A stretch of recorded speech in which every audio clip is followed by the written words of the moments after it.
Olá, graça e paz, que Deus abençoe seu coração. Seja bem-vindo a mais essa videoaula. E na videoaula de hoje nós daremos continuidade ao nosso tema e nós estamos falando sobre doutrina de Deus. É claro que este é a primeira aula do segundo módulo do nosso curso básico de teologia e neste módulo nós iremos tratar acerca da doutrina de Deus. Serão algumas aulas que serão desenvolvidas dentro desse tema. No módulo anterior, nós aprendemos os fundamentos da teologia.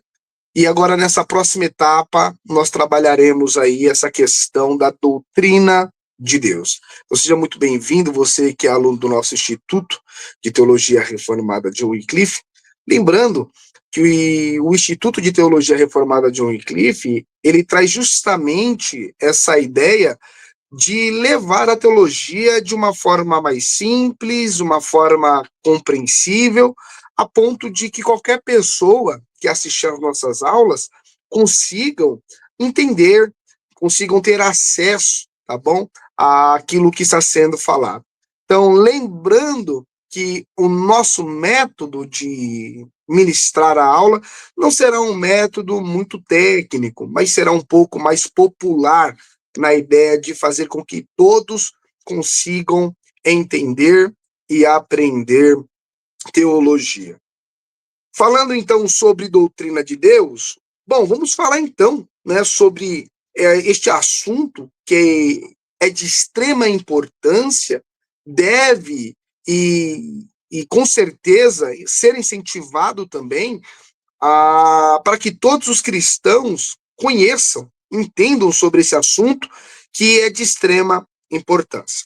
Então, nós iremos falar sobre uma introdução sobre a doutrina de Deus e que traz um nome técnico, não é nosso objetivo ficar falando tecnicamente, mas para que você possa ter uma assimilar melhor quando você ouvir, também é chamado de teontologia. Então, teontologia ou doutrina de Deus, que são a mesma coisa, é nada mais do que o estudo da natureza, da essência e atributos de Deus, fundamento de toda a teologia, que é o fundamento de toda a teologia cristã.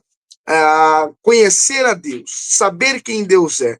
Então, quando nós vamos falar sobre a doutrina de Deus, nós trabalharemos de forma própria da pessoa de Deus, da sua natureza, da essência, dos seus atributos. Então, o objetivo de estudar a doutrina de Deus é estudar aquilo que Deus revelou acerca de si mesmo pelas Sagradas Escrituras. É claro que nós não iremos trabalhar esse tema dentro de uma perspectiva humana, ou melhor, cheio de concepções que são formas de fábulas, né? Não, nós iremos trabalhar dentro daquilo que Deus permitiu se revelar pelas Sagradas Escrituras. E a nossa fonte para trazer esse tipo de ensinamento, é claro que é as Sagradas Escrituras. Talvez aqui nós já possamos falar que um dos maiores erros que encontramos dentro das vertentes do cristianismo é talvez alguém fazer uma teologia sobre a doutrina de Deus, sobre a pessoa de Deus, sem recorrer às Sagradas Escrituras. Nós vemos muito claro isso dentro desse ambiente do evangelicalismo que nós encontramos, dentro de um padrão global. Você percebe que muita gente tem definições, muita gente tem informações que não se sabe da onde se extrai, né, acerca do ser de Deus, e acabam por fazer aí as suas próprias formulações e acabando a apresentar um Deus que muitas vezes a Bíblia não apresenta. Isso é um grande problema. Isso é uma coisa que nós vemos constantemente. Ou pessoas que destacam determinados atributos e dão ênfase, deixando os outros demais de lado. É muito comum você ver alguém falando sobre um Deus justo, e Deus de fato é justo, porém esquecendo um Deus misericordioso. É muito também comum vermos pessoas dizendo sobre um Deus misericordioso e esquecendo que Deus também é um Deus justo. Então nós precisamos ter um equilíbrio, aprendermos a conhecer o Deus que é justo, mas também é misericordioso. O Deus que de fato é misericordioso, mas também é justo. E é justo. Então, aonde nós vamos aprender sobre isso? Somente nos debruçando sobre as sagradas escrituras, olhando para aquilo que a Bíblia fala de quem Deus é e como Deus age. Então, nós vamos trabalhar essa questão da doutrina de Deus, ou de uma forma técnica, teontologia, tá bom? Então, nós vamos trabalhar essa questão. Bom, vamos acompanhando aqui o nosso slide, e nós então vamos para próxima para o próximo slide, e aqui nós vamos entender então o que é a doutrina de Deus. O que é isso? Nós já demos uma breve definição anteriormente, mas nós podemos definir doutrina de Deus como a doutrina de Deus, que também é conhecido como teontologia, é o ramo da teologia que se dedica ao estudo da natureza, da essência e dos atributos de Deus, bem como seu relacionamento com a criação. É o alicerce da compreensão cristã.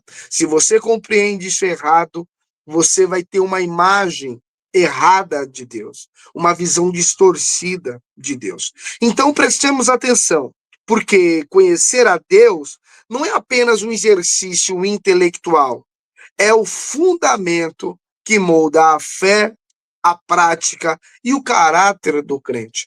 Sobre aquilo que você entende sobre Deus, é como você vai viver a prática da sua fé, do seu caráter como cristão, e é assim que você vai ter uma visão de mundo. Como você entende Deus, é assim que você vai expressar no dia a dia da sua vida como você conhece esse Deus. Bom, como trabalhamos o termo já lá atrás, eu só vou falar um pouco aqui, porque o termo teontologia vem do grego theos, e o termo logos, né, vem de discurso e estudo. Porém, diferentemente da palavra teologia, que também tem o mesmo significado, teontologia, quando nós falamos teontologia e não teologia, nós estamos nos referindo a um estudo diretamente do ser de Deus. Quando nós falamos teologia, nós estamos nos referindo ao estudo acerca de tudo que é relacionado sobre Deus. Então, teontologia, nós trabalharemos acerca do ser de Deus. Teologia é tudo, é uma abrangência de tudo que se refere a Deus, seja suas obras, seja o seu ser, seja a sua palavra, é uma abrangência total. Mas teontologia é especificamente sobre o ser de Deus.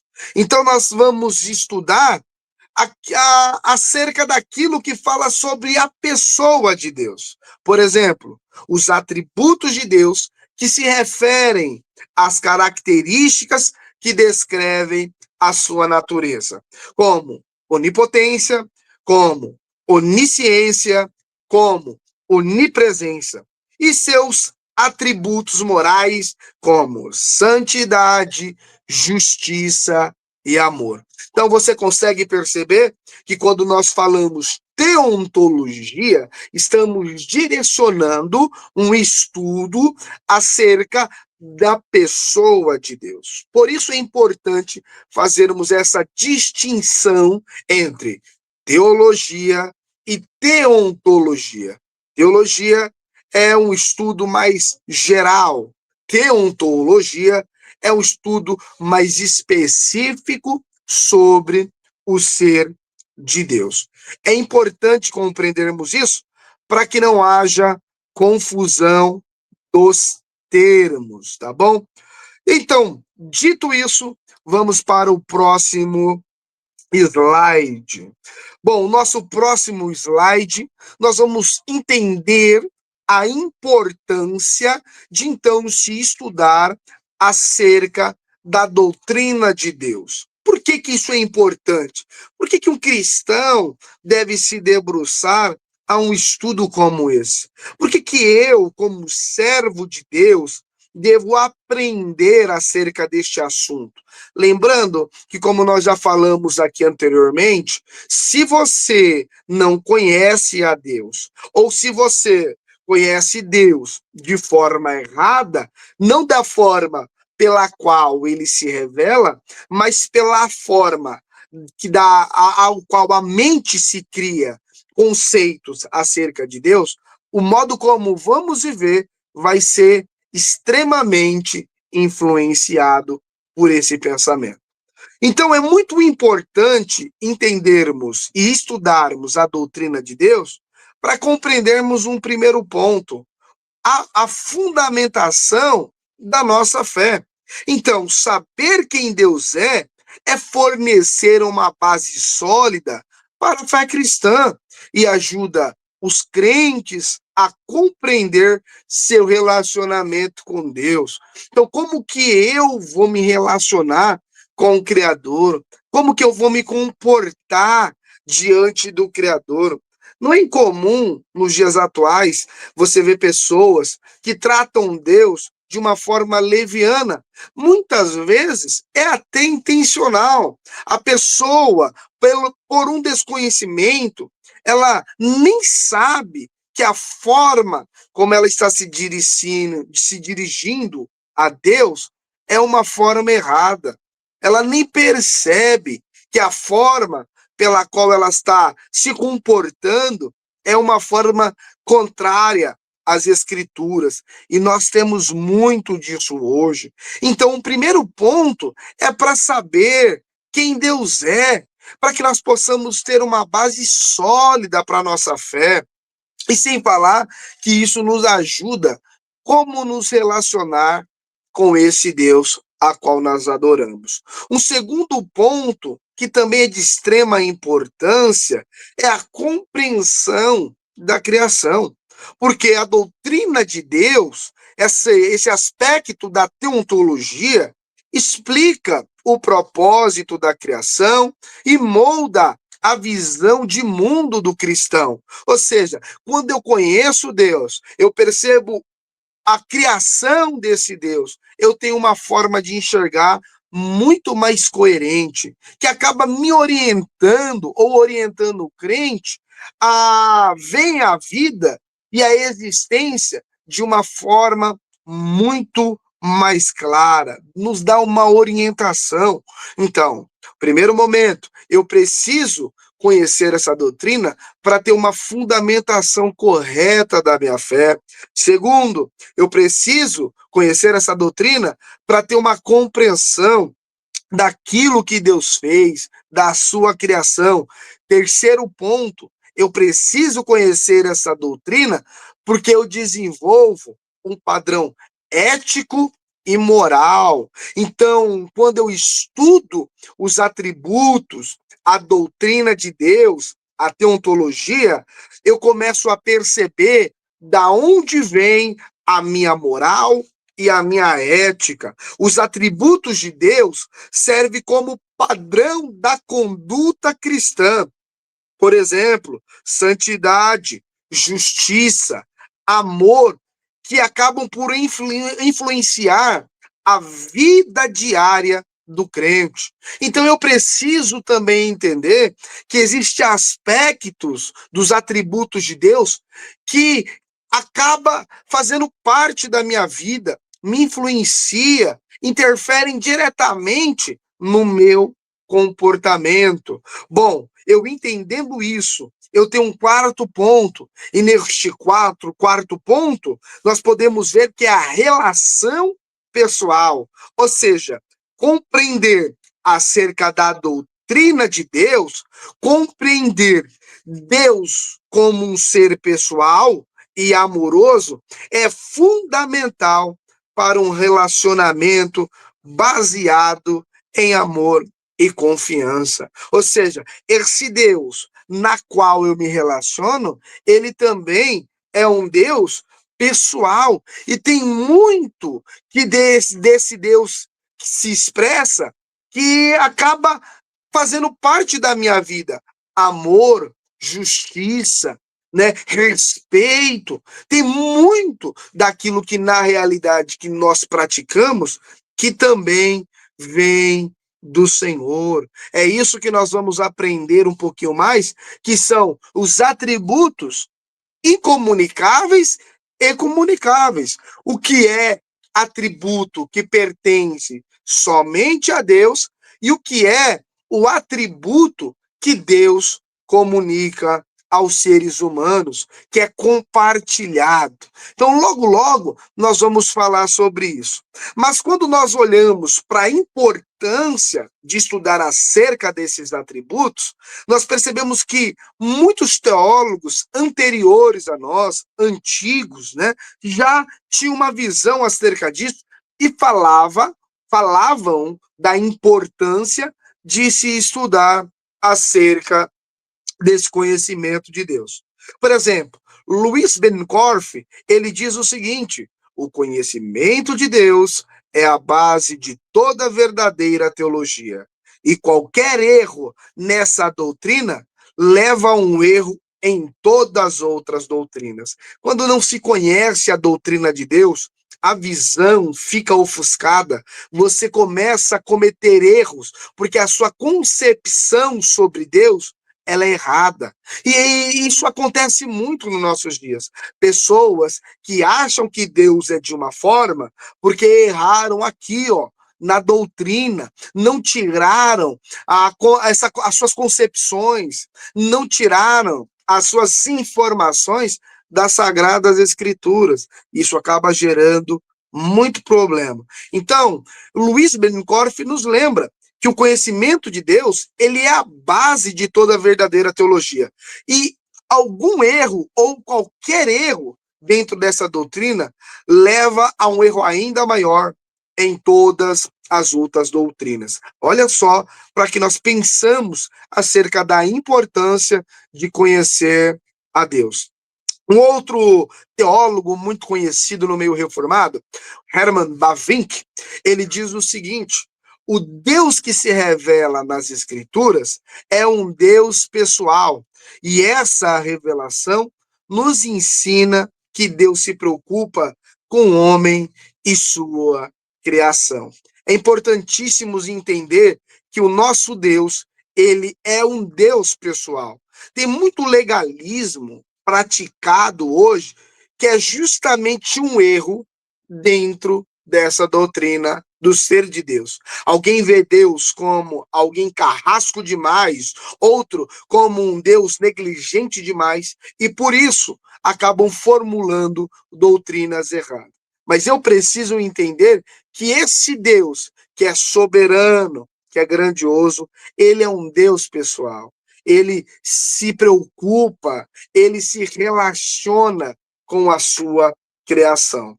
Calvino diz da seguinte maneira: conhecer a Deus é a verdadeira sabedoria, pois a luz da revelação divina ilumina a vida humana e orienta o homem no caminho da verdade. Então é só a partir desse momento que nós temos esse conhecimento verdadeiro de Deus, é que nós teremos uma vida iluminada, uma vida orientada pelo caminho da verdade. que traz essa revelação do nosso Deus. Bom, nós temos uma frase em destaque também ainda, que diz assim: Calvino ensina que, embora não possamos conhecer a Deus plenamente, devemos buscá-lo com diligência, pois esse conhecimento molda nosso caráter e orienta a nossa vida diante dele. Isso é de fato, né? Quanto mais conhecemos a Deus, mais vamos nos relacionando com Deus, vamos conhecendo mais sobre nós mesmos, entendendo quem somos. Por isso é muito importante nós conhecermos sobre Deus. Até porque, quando nós paramos para ver hoje como alguns se relacionam com Deus, é algo até assustador, porque tem pessoas que parece que oram a Deus e Deus é obrigado a atender a sua oração. Outros dizem assim: eu não vou orar porque Deus não vai se revelar a mim. Então, olha que coisa interessante. Alguém ora achando que manda em Deus e alguém não ora por achar que Deus está distante. Então, tudo isso é originado por falta de um conhecimento correto da doutrina de Deus. Então, até aqui você conseguiu perceber a importância de se conhecer sobre Deus e aonde nós vamos achar esse conhecimento? Nas Escrituras Sagradas. Bom, dentro das Escrituras Sagradas, nós percebemos que esse Deus se apresenta com atributos comunicáveis e atributos incomunicáveis. E é aqui que nós precisamos fazer uma análise dessa estrutura dos atributos. Atributos comunicáveis e atributos incomunicáveis. Ou seja, os atributos de Deus, que são as características que dão forma, que descrevem quem Deus é em sua essência e em suas ações. Elas, né, se dividem em duas grandes categorias que revelam tanto transcendência quanto a proximidade. Um Deus que é transcendente e um Deus que é imanente.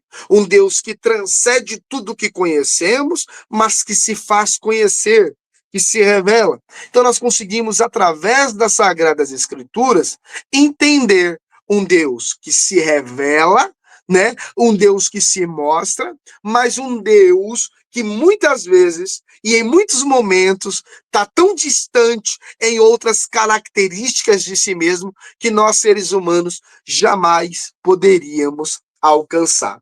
Então, nós temos aqui uma categoria ou uma comparação de duas categorias desses atributos. Verifique comigo. Atributos incomunicáveis. O que são, então, esses atributos? Né? Pertence exclusivamente a Deus e revelam a sua transcendência. São aqueles atributos que somente Deus o tem. Somente a Deus pertence. É algo que nós, seres humanos, não temos como alcançar, não temos como expressar. E muitas vezes a nossa mente até bagunça quando tentamos defini-los ou até mesmo esmiuçá-los. Não conseguimos por conta da nossa limitação. Um dos atributos que podemos destacar aqui é a seidade de Deus. Ou seja, Deus existe por si mesmo, não dependendo de nada e de ninguém. Isso aqui é muito transcendente, porque algumas vezes alguém nos para e nos diz assim: se eu fui criado, quem criou Deus? Esse é um grande mistério. E é isso que talvez faça Deus ser um Deus tão grande. Porque esse Deus, ele cria, mas por ninguém é criado. Até porque esse Deus não está sujeito às leis naturais. Deus não está sujeito ao tempo, ao espaço. A sua transcendência eleva ele além do tempo, além do espaço, porque algo para ser criado precisa estar dentro. da lei, do tempo, do espaço, da matéria. Mas Deus está além disso. Ou seja, esse Deus, dentro da sua seidade, não é criado por nada, não é criado por ninguém, porque ele está fora dessas leis que conhecemos como tempo, matéria e espaço. Esse Deus existe por si só, não depende de nada. Deus não depende de ninguém para ser criado ou para existir. Então, isso é um atributo incomunicável. Eu não sei como explicar isso corretamente, porque eu estou fora, eu estou dentro de um limite, e o meu limite é o limite da criação. Ou seja, eu mal compreendo as coisas criadas, como poderia compreender um Deus que está fora desse tempo e espaço, um Deus que não se sujeita às leis das matérias? Como que eu poderia compreender isso? Eu sou um ser humano ilimitado. Muita gente comete o erro da descrença porque quer sujeitar a Deus a lei do tempo e do espaço. Mas Deus não é sujeito à lei do tempo, do espaço e da matéria. Então isso é transcendente, vai além do que eu conheço. Isso atinge somente esse Deus que é grande, poderoso. Até porque não teria como Deus ser considerado Deus se ele não fosse autossuficiente em si mesmo. Se houver um Deus criado, ele já não pode ser Deus, porque ele foi criado. Existe uma força maior, uma força acima dele, que é criadora. O nosso Deus, o Deus revelado nas Sagradas Escrituras, não. Ele é um Deus que existe por si mesmo. A sua força, o seu poder é o único poder. E a fonte de emanência desse poder é ele mesmo. Por isso, nada está acima dele. Nada o cria, nada o forma, mas ele tudo cria, ele tudo forma. Isso é maravilhoso. Um outro ponto para nós trabalharmos sobre atributos incomunicáveis é a imutabilidade. Deus não muda em seu ser, caráter, propósito ou promessa. Talvez você me diga, mas, irmão Cleiton, eu já vi algumas vezes na Bíblia Deus falar uma coisa e, de repente, ele tomar uma outra direção. Não tem problema nenhum acerca disso, porque tudo corre de acordo com o seu grande propósito. Tudo corre de acordo à sua grande vontade. Deus que sabe como deve agir em favor do ser humano. Agora, observe que em seu ser, em seus atributos, em seu caráter, em seu propósito, em sua promessa, Deus é imutável. Lembrando que até as nossas orações, ela corresponde ao propósito de Deus. Quando você, por exemplo, levanta para orar por alguém, saiba que Deus tem um propósito nisso. Ou seja, Deus nos move para que o seu propósito seja realizado. Isso é tão belo, é tão maravilhoso, porque Deus move-nos de uma forma tão grandiosa, a ponto de que nós tenhamos a total compreensão de que não somos violados. Deus, ele nos guia e nos direciona sempre para um propósito de acordo à sua vontade. Um outro ponto que podemos trabalhar acerca dos atributos de Deus é sua eternidade. Deus existe fora das limitações do tempo, sem princípio e nem fim. Tudo que é criado está dentro do limite, espaço, tempo. Foi criado, entrou no processo de tempo. Tudo que é criado, ele existe, passou a existir. Agora, quando falamos de Deus, nós falamos que ele está dentro da eternidade. Não tem o princípio e não tem fim, mas ele é o princípio e ele é o fim de todas as coisas. Mas ele não tem nem princípio e nem fim. Lembrando a você que talvez, algumas vezes, a nossa mente vai entrar em conflito porque nós somos limitados ao tempo e ao espaço. Um outro processo que faz parte dos atributos incomunicáveis de Deus é sua onipresença. Deus é onipresente. Deus está presente em todos os lugares ao mesmo tempo. A mente humana não consegue lidar bem com isso. Como pode Deus me ouvir aqui e ouvir o meu irmão lá? Como pode Deus habitar aqui e habitar ao outro lá? Como é que pode isso? Mas isso é o que faz Deus ser Deus. É sua onipresença. É ele poder ter atributos incomunicáveis, coisas que estão acima do conhecimento, da razão humana, da lógica humana. É o que faz Deus ser um grande Deus. Deus que tem os seus atributos incomunicáveis. Deus que é transcendente. Está longe, muito longe da razão humana consegui-lo decifrá-lo. Até porque, se ele pudesse ser decifrado, ele não seria Deus. Ele seria um produto da mente humana. Mas como Deus não é um produto da mente humana, ele é o criador, ninguém decifra, ninguém consegue conhecê-lo plenamente.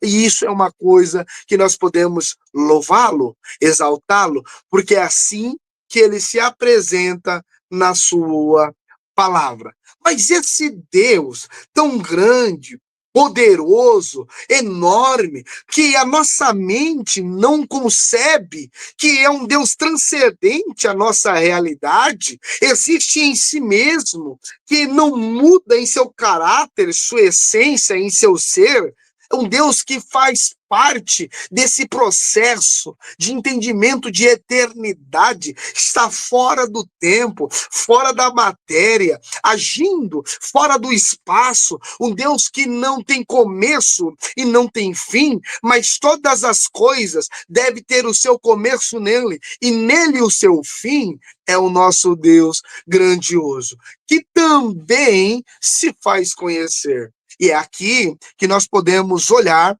para os atributos comunicáveis de Deus, como um Deus grande, tão transcendente, se faz conhecer.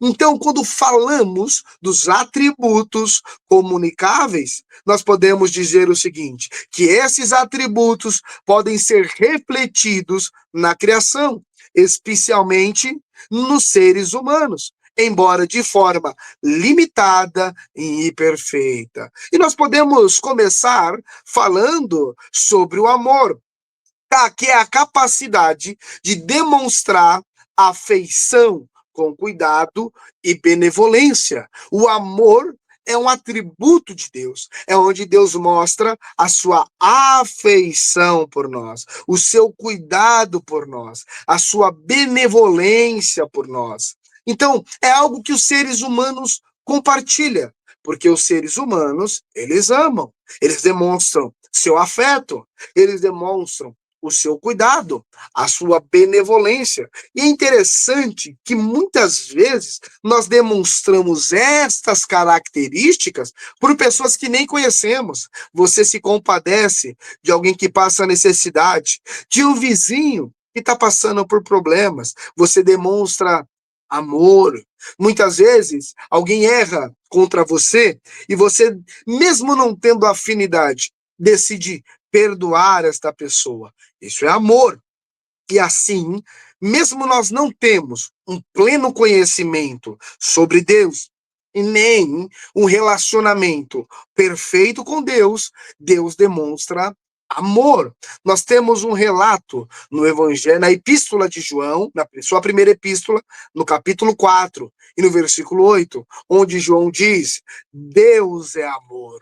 Deus é amor. E é interessante que aqueles que se relacionam com Deus também devem amar. Porque o mesmo João, na mesma epístola, no mesmo capítulo, ele diz que aquele que não ama não conhece a Deus. Então, quanto mais eu me relaciono com Deus, mais eu consigo amar. Um outro aspecto, um outro atributo é a santidade.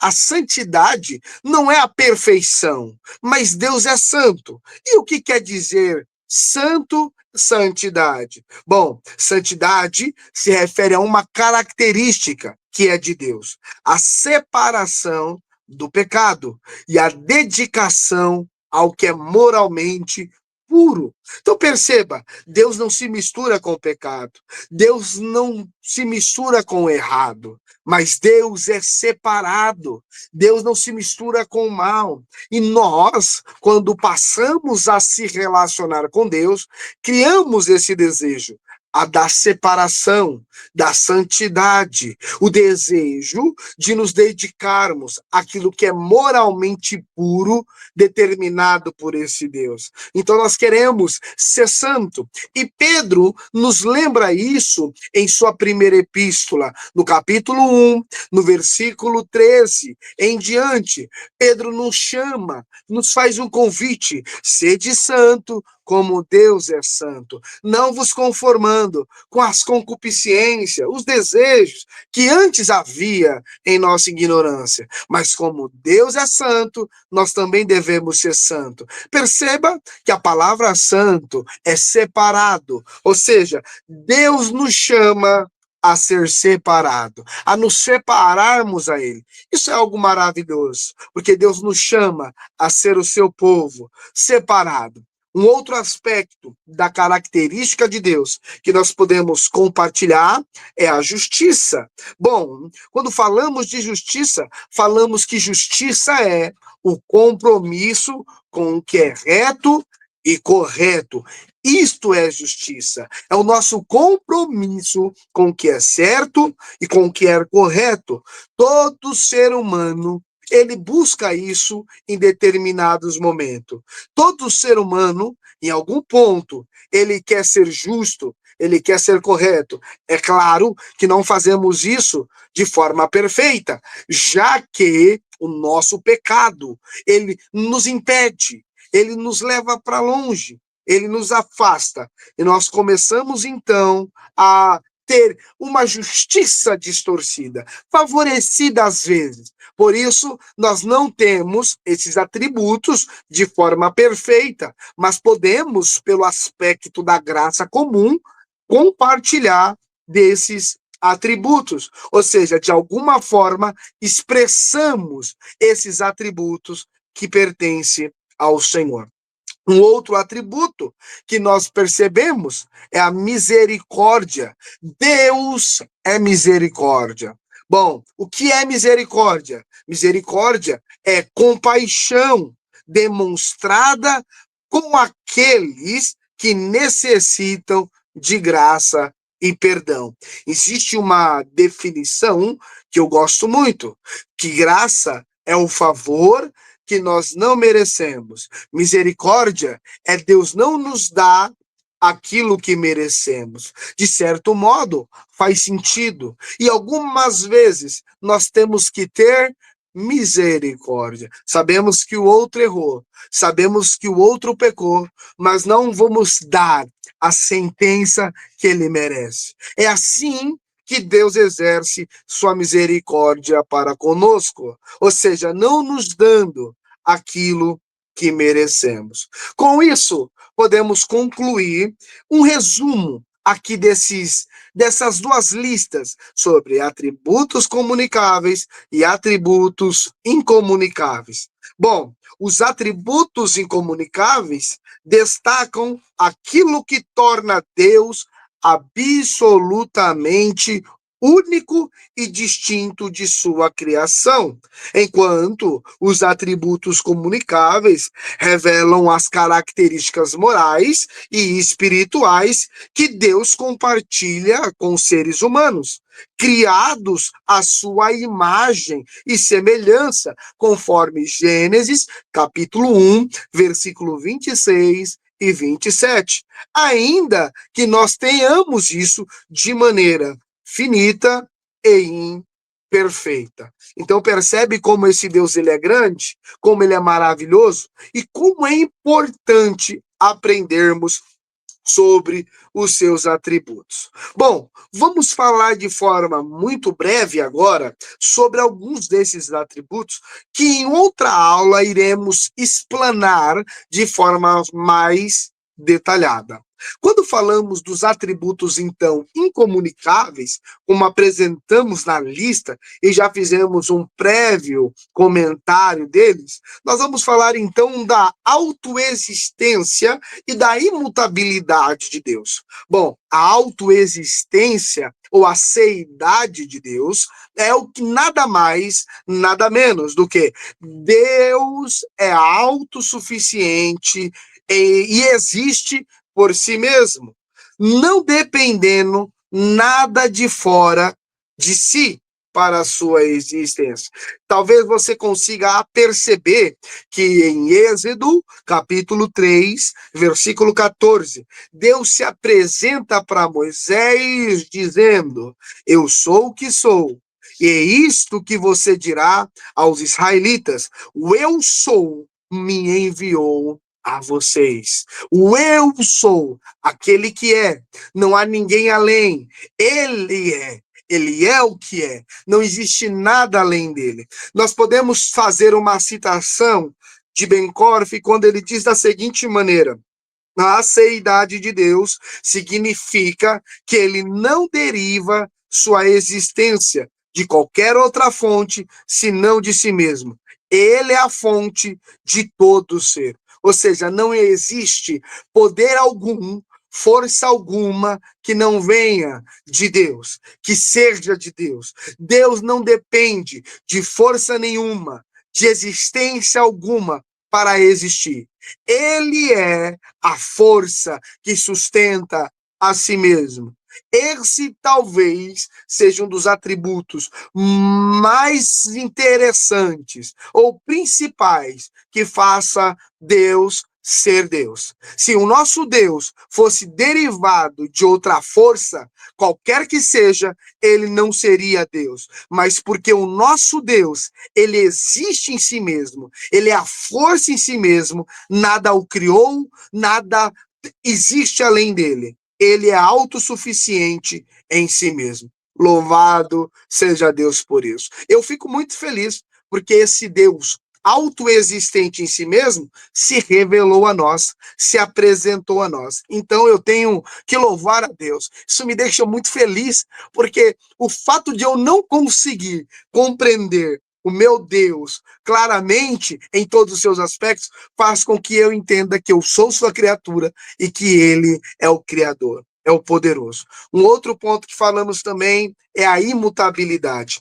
Deus não muda em seu ser, caráter, decreto e promessas. Isso nos dá confiança, pois o Deus em quem confiamos é sempre o mesmo. Deus não muda porque eu ajo diferente, até porque ele é fiel a si mesmo. Aquilo que ele fala, ele cumpre, não porque ele é fiel a mim. Tem até um hino que alguém canta aí fora: Deus é fiel a mim. Na verdade, é um hino errado, porque Deus é fiel a ele mesmo. Ele cumpre a sua palavra, porque primariamente a sua palavra tem compromisso com ele mesmo. Malaquias capítulo 3 e o versículo 6 nos diz claramente: eu, o Senhor, não mudo. Então Deus não muda. Eu e você mudamos. Ao nosso redor muda, mas Deus não muda. Charles Hodger diz da seguinte maneira: e em Deus não há mudança, nem sombra de variação. Suas promessas são firmes e suas misericórdias não cessam. Louvado seja Deus, porque o nosso Deus, ele não muda. São atributos que são incomunicáveis. Nós não entendemos perfeitamente, mas o nosso Deus, ele de fato não muda. É importante compreendermos todos esses aspectos. Por exemplo, é interessante falarmos sobre eternidade e onipresença. A eternidade, e eu acho que talvez para mim, aqui é um dos momentos que me faz brilhar os olhos, porque um Deus que não é sujeito ao tempo, ao espaço, um Deus que não é sujeito ao ser humano, ao esquecimento. Por mais que alguém se esforce para apagar esse Deus, a história desse Deus, isso seria completamente impossível. Já tentaram, de diversas maneiras, de várias formas, erradicar Deus, apagar Deus. Existe até aqueles que fizeram suas filosofias. Deus está morto. Mas quanto mais tentavam apagar a imagem desse Deus, mais ele se fazia conhecer, porque ele não é sujeito ao tempo. Bom, quando falamos de eternidade, como já citado lá atrás, entendemos então que Deus existe fora do tempo. Ele não tem nem início, nem fim. Todos os tempos estão presentes diante dele, porque ele é um Deus eterno, como diz Deuteronômios 33 e o versículo 27. O Salmos 90 e o verso 2 nos diz assim: antes que os montes nascessem e se formassem a terra e o mundo de eternidade a eternidade. Tu és Deus. Olha que coisa maravilhosa. Ele é Deus. Antes que houvesse tudo, lá ele estava. E de eternidade a eternidade, ele é Deus. Calvino comenta da seguinte maneira: Deus está acima do tempo, mas age no tempo. Ele vê o começo e o fim de todas as coisas de uma vez só. Irmão, isso é tão profundo, porque Deus não é surpreendido, Deus não é pego de surpresa. Algumas pessoas acham que Deus apenas pré-vê, e Deus de fato sabe o que de antemão vai acontecer, mas ele não somente prevê, como ele conhece do começo ao fim. Se Deus não soubesse ao fim, ou se Deus apenas tivesse visto um fim de longe, ele não seria esse Deus grandioso. Mas Deus, ele está fora do tempo, age no tempo, e é ele que vê do começo ao fim. Glória a Deus por isso. Bom, um outro ponto dos atributos incomunicáveis é a sua onipresença. Deus está presente em todo o lugar ao mesmo tempo. Isso é tão importante para nós, porque é reconfortante saber que Deus está presente comigo nos meus melhores momentos e também nos meus piores momentos. Não há lugar no universo onde Deus não esteja presente. O que traz tanto consolo quanto responsabilidade. Aqui eu quero abrir uma aspa para nós fazermos o comentário. O que leva muitas pessoas a pecar deliberadamente? Muitas pessoas pecam deliberadamente porque elas não têm a consciência de que Deus está presente. Quando nós temos consciência de que os olhos do Senhor estão como chamas sobre os bons e sobre os maus, isso nos traz temor, responsabilidade. Então nós começamos a policiar as nossas ações, o nosso modo de agir. É como diz o Salmo 139 e no verso 7: para onde me irei do teu espírito? Ou para onde fugirei da tua face? Lembre-se disso. Deus está presente em todos os lugares. Não há como escapar dos olhos de Deus. O teólogo R.C. Sproul nos diz da seguinte maneira: Deus está tão presente em cada ponto do universo quanto ele está em qualquer outro. Ele não está mais presente em um lugar menos que o outro. Deus está tão presente em um lugar quanto no outro lugar. Da mesma forma que Deus está presente conosco aqui no Brasil, Deus está presente com os nossos irmãos em Moçambique, em Angola, no Paquistão e em outros lugares. Deus está tão presente, tanto aqui quanto lá. Isso é muito reconfortante, mas também nos traz responsabilidade. Lembre disso, Deus está com você quando você está no quarto a sós, quando você está no trabalho, quando você está na rua.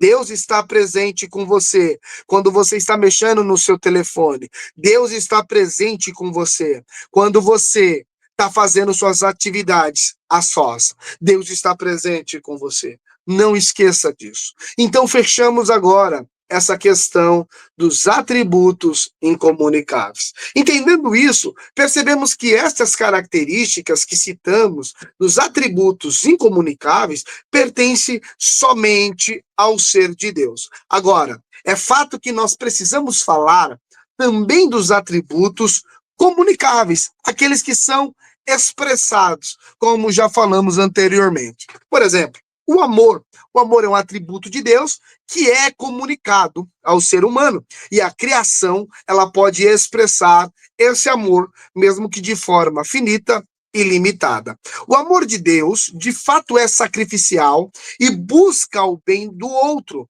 Bom, ele ama a sua criatura de uma maneira perfeita, santa e graciosa, como demonstrado de forma suprema, como nós lemos em 1 João, capítulo 4, e o versículo 8, como já foi citado. Deus é amor. Bavinck, ele afirma da seguinte maneira: o amor de Deus não é um simples sentimento, mas um compromisso absoluto de fazer o bem, especialmente ao pecador. Louvado seja Deus. Por mais que nós pecamos e erramos, Deus sempre nos faz o bem. Porque mesmo que sejamos salvos no Senhor, ainda não fomos livres da presença do pecado, continuamos errando e pecando, Deus, ele faz o bem. Até mesmo para aqueles que não conhecem, é o que nós chamamos do aspecto da graça comum. O sol nasce sobre justos e sobre injustos. Então, nosso Deus, ele é amor, ele faz o bem, ele cuida, ele é maravilhoso. Bom, é importante, na sequência, também falarmos da santidade. Já tratamos um pouco disso, mas para dar um complemento, podemos dizer: Deus é separado de tudo que é impuro ou pecaminoso. Agora, o mesmo Deus que ama o pecador, o mesmo Deus que zela, ele também é santo, né? Ou seja, ele se afasta daquilo que é impuro, não se mistura, não compactua. E quando o Senhor ele salva o homem, quando o homem é salvo do domínio do pecado, esse homem agora vai conseguir, pela força e pela graça do Espírito de Deus, ser mais santo, buscar uma vida de santidade. Bom, sua santidade é a base de sua justiça, isso falando de Deus, e da sua pureza. E ele nos chama a ser santo como ele também é santo. Citando o texto de 1 Pedro, capítulo 1, e o versículo 16, que já citamos lá atrás: sede santos, porque eu sou santo. Alguém que se relaciona com Deus quer se afastar do que é impuro, quer se afastar do que é pecaminoso, quer se afastar do que é errado. Pink diz da seguinte maneira: a santidade é o atributo de Deus que dá forma à sua majestade. Sem santidade, Deus não seria digno de adoração. Então, o nosso Deus, ele não é um Deus imoral. Aqui, talvez, você possa fazer uma grande distinção. A maioria dos deuses adorados pelos seres humanos, em algum momento, são imorais, são Deus trapaceiros, Deus que dão ênfase à sexualidade, a uma sexualidade desenfreada, um Deus vingativo, vingativo no sentido de ser maldoso, de fazer o mal. Mas o nosso Deus não, ele é santo, ele é justo, ele é separado de tudo que é ruim e nos chama também a ser santo, porque ele é santo. Bom, para darmos continuidade, agora podemos falar da justiça e misericórdia. Bom, justiça. Deus é justo em todos os seus atos. Tem gente aí que, por não compreender a justiça de Deus, acha que o nosso Deus, ele é um Deus bagunçado, acha que é um Deus favorito, que não opera com espera um pouco. Um Deus que age com favoritismo. Pronto, melhor, acertei. Um Deus que age porque você dá mais para ele, ele vai deixar aquele outro. Eu já vi muita história que compromete a justiça de Deus. É muito comum, às vezes, você ver alguém levantando um testemunho, e eu particularmente não consigo acreditar em tais testemunhos, quando alguém me diz assim, eu fui fazer a prova, não estudei, não me preparei, cheguei lá, Deus fez eu passar, eu fui marcando aleatoriamente, chutando as questões, Deus me guiou em cada questão e eu passei na prova. Aí o camarada que estudou, perdeu noites, estava lá ralando para estudar, para passar na prova, e você não estudou, Deus deu a prova para você e não deu para o cara que estudou. Não faz o menor sentido. Isso é desmoralizar a justiça de Deus. Deus é um Deus justo. Ele recompensa o bem e pune o mal, garantindo que tudo que é errado será corrigido de acordo com sua retidão. E a justiça de Deus não é só para o crente, é para o ímpio também. A justiça de Deus, ela trabalha tanto para o crente quanto para o ímpio. Se o crente, ele erra, Deus é justo. Se o ímpio erra, Deus é justo. Deus é justo em todos os momentos. Então, testemunho como esse são muito recorrentes em igreja. Quantas vezes nós não vemos assim? Outro dia, foi um pastor falando na internet que caiu um valor na conta dele. No outro dia, o banco errou, ligou e falou assim, erramos, e aí precisamos aí desse depósito de volta. Aí ele diz, eu já gastei tudo. E ele fala isso no altar, ali no palanque, ali falando, né? E aí ele diz assim, eu gastei tudo, comprei isso, comprei aquilo, porque esse caiu na minha conta foi que Deus me deu. Isso é um absurdo, isso é uma desmoralização da justiça de Deus. Se cair um dinheiro na sua conta, foi identificado o valor, meu irmão, devolva, porque Deus é justo. O Deus não está te dando esse dinheiro. Deus não está roubando dinheiro de alguém para dar para você. Devolva o dinheiro. E muita gente acaba fazendo essa desmoralização desse atributo belo de Deus, que é justiça. Deus é justo. O Salmo 145, o verso 1, diz: o Senhor é justo em todos os seus caminhos e santo em todas as suas obras. Roger, ele complementa dizendo: a justiça de Deus é a perfeição de sua natureza, pela qual ele é infinitamente justo em si, mesmo em tudo o que faz. Então perceba, Deus não vai ficar tirando de um para dar para o cara que não quer trabalhar, não quer estudar, e tem muito disso, muito testemunho errado sendo contado, que desmoraliza a justiça de Deus. Então nós vamos tomar cuidado. Agora perceba, se essa pessoa conhecesse a justiça de Deus, não faria isso. Ela não andaria nesse caminho, ela devolveria o dinheiro, ela seria humilde, mas porque ela não conhece a justiça de Deus, ela acaba cometendo esses pecados.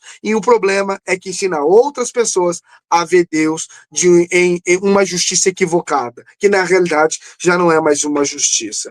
Um outro atributo comunicável de Deus é a sua misericórdia. A misericórdia de Deus é, como já dissemos, a sua compaixão e bondade para com aqueles que estão em necessidade. Ele não nos trata segundo o nosso pecado, mas é gracioso e compassivo. Quando alcançamos a misericórdia de Deus, e a Bíblia diz que as misericórdias de Deus são exatamente as causas pelas quais nós não somos consumidos. É o que diz Lamentações, capítulo 3 e o versículo 22. Ben-Korf confirma dizendo: a misericórdia de Deus é aquela perfeição pela qual ele demonstra sua compaixão por suas criaturas, mesmo quando merecem a sua ira. Por isso que Deus nos chama também a ser misericordioso. Talvez você diga assim, aquele fulano merece morte, mas se você fazer uma lista dos seus pecados perante Deus, você mereceria o quê? Talvez você diga assim, aquela pessoa merece ser punida, mas se você fosse fazer uma lista da sua justiça, de como você se comporta, você mereceria o quê?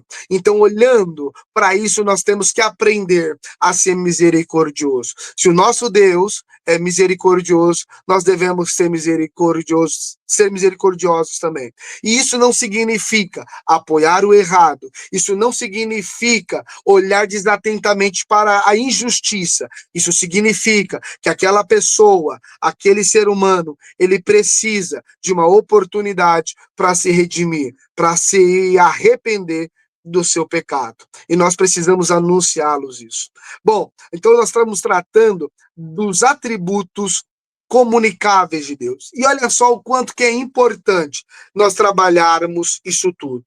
Nessa aula de hoje, nós falamos da importância da doutrina de Deus. E com isso, nós podemos fazer uma conclusão. Conhecendo a Deus, de fato, é um caminho para a adoração. Quando nós conhecemos bem ao Senhor, quando nós conhecemos a Deus, nós o louvamos, o adoramos e o exaltamos corretamente.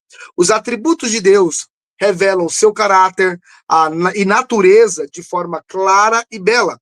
Ao estudar esses atributos, somos levados ao entendimento mais profundos de quem Deus é e de como devemos nos relacionar com Ele. Você percebeu que eu dei alguns exemplos que quando nós fazemos alguma confusão ou interpretamos errado algum dos atributos de Deus, outras doutrinas serão prejudicadas. Nós nos relacionamos errado com Ele. Então é importante nós entendermos o seguinte, que esse Deus que é transcendente e ao mesmo tempo próximo, ele é infinitamente santo, justo e amoroso, ao mesmo tempo majestoso e acessível ao crente. Esse conhecimento desse Deus que é transcendente e próximo nos leva a pensar o conhecimento de Deus nos transforma.